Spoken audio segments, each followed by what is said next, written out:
प्रधानमंत्री के लोकसभा में दिए गए बयान पर सीएम गहलोत ने पलटवार किया है। गहलोत ने कहा कि मोदी का स्टेटमेंट दुर्भाग्यपूर्ण है और देश किस दिशा में जा रहा है किसी को नहीं मालूम। अविश्वास का ही माहौल है, ये हमारा आरोप है। उल्टा हम पर ही बोल रहे हैं। हम गांधी के संदेश पर चलते हैं, हम त्याग बलिदान करना चाहते हैं। सीएम गहलोत ने कहा कि मजदूरों का भड़काने का काम हम क्या करेंगे। मजदूर कितने सड़कों पर मरकर क्या आंकड़े हैं और उनके पास हम अपेक्षा करते हैं कि विचारधारा की लड़ाई है। आज देश में ही अघोषित इमरजेंसी है। गहलोत ने कहा कि हमारी तो सरकार चली गई, इमरजेंसी के बाद मोदी जैसे प्रधानमंत्री अगर कहेंगे कि हमारी कमियों को एक्सपोज करेंगे, क्या यही काम है। और सीएम ने यह भी कहा कि असेंबली आ रही थी, आगे चुनाव भी आ रहे हैं।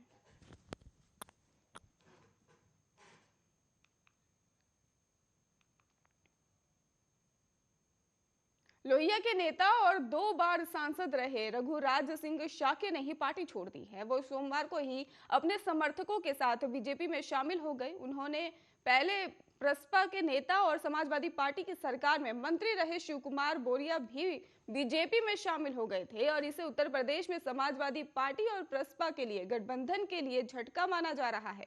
शाक्य प्रसपा के प्रमुख शिवपाल सिंह यादव के गृह जिले इटावा के रहने वाले थे और रघुराज सिंह शाक्य ने ही सोमवार को लखनऊ में उप मुख्यमंत्री केशव प्रसाद मौर्य की मौजूदगी में बीजेपी की सदस्यता ली। शाक्य को शिवपाल सिंह यादव का बेहद करीबी माना जाता था और वो बसपा के ही प्रदेश उपाध्यक्ष के पद पर थे। शाक्य 1999 और 2004 में ही समाजवादी पार्टी के टिकट पर सांसद चुने गए थे और उन्होंने 2012 में ही सपा के टिकट पर इटावा सदर सीट से विधानसभा का चुनाव भी जीता था और इस बार भी वो इटावा सदर सीट से विधानसभा चुनाव की तैयारी कर रहे थे और प्रसपा सपा का गठबंधन होने के बाद उन्होंने टिकट की दावेदारी भी की थी, लेकिन सपा ने ही वहां के सर्वेश शाक्य को ही मैदान में उतार दिया।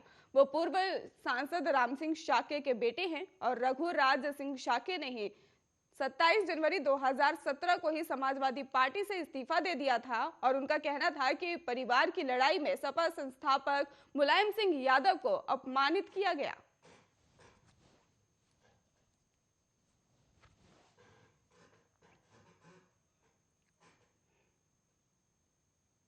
संसद में बजट सत्र के दौरान ही राष्ट्रपति के अभिभाषण पर चर्चा का जवाब देते हुए प्रधानमंत्री नरेंद्र मोदी ने सोमवार को कोरोना काल में प्रवासियों को लेकर जो बातें कही हैं उसे दिल्ली के सीएम अरविंद केजरीवाल ने झूठा करार दिया है।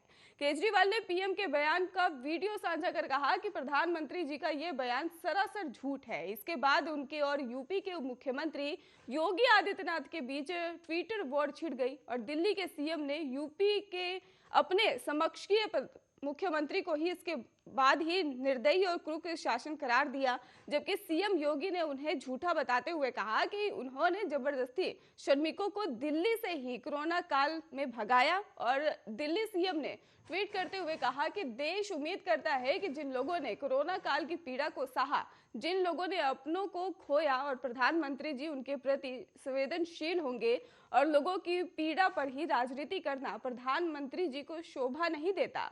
उनकी पार्टी की तरफ से भी ट्वीट कर पीएम मोदी के बयान को झूठ बताया और इसके साथ ही आपको बता दें कि इसके बाद यूपी के ही मुख्यमंत्री योगी आदित्यनाथ ने ही दिल्ली के अपने समकक्षीय अरविंद केजरीवाल पर हमला बोला और इसके साथ ही सीएम योगी ने ट्वीट करते हुए कहा कि अरविंद केजरीवाल का आदरणीय प्रधानमंत्री जी के बारे में आज का बयान घोर निंदनीय है और अरविंद केजरीवाल को पूरे राष्ट्र से माफी मांगनी चाहिए।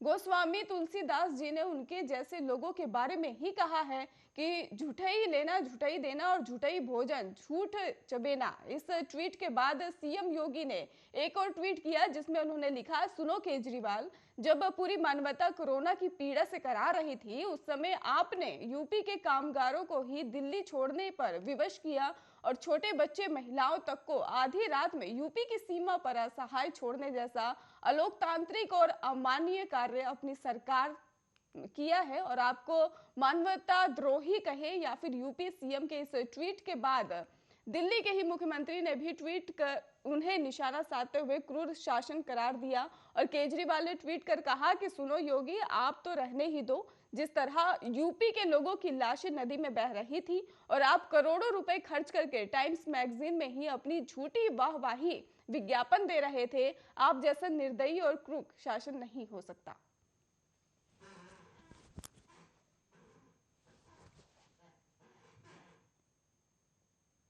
जयपुर में बदमाशों ने बैंक से दिन दहाड़े 15 लाख रुपए लूट लिए। वारदात कमिश्नरेट ऑफिस से ही महज 1 किलोमीटर दूर हुई। मंगलवार सुबह बैंक खुलते ही 2 बदमाश पहुंचे और मैनेजर कौशियर समेत ही 8 लोगों को बंधक बना लिया। लोगों को बाथरूम में बंद कर दिया और एक लुटेरा बैंक के अंदर और दूसरा बाहर खड़ा रहा। 20 मिनट में सेंट्रल बैंक ऑफ इंडिया में ही लूटपाट कर दोनों बदमाश वहां से फरार हो गए और बाथरूम में ही बंद लोग शोर मचाते रहे और बदमाशों ने बाथरूम के गेट पर ही फायर कर दिया और लूट की वारदात के बाद ही दोनों बदमाश बैंक कर्मचारी की स्कूटी लेकर वहां से फरार हो गए। बदमाशों के जाने पर ही बैंक कर्मचारियों ने पुलिस को इसकी सूचना दी और पुलिस ने इलाके में नाकेबंदी की, लेकिन फिलहाल पुलिस के हाथ कोई सुराग नहीं लगा है। पुलिस अधिकारी भी मौके पर पहुंचे और पुलिस इलाके में लगे सीसीटीवी कैमरे खंगाल रही है।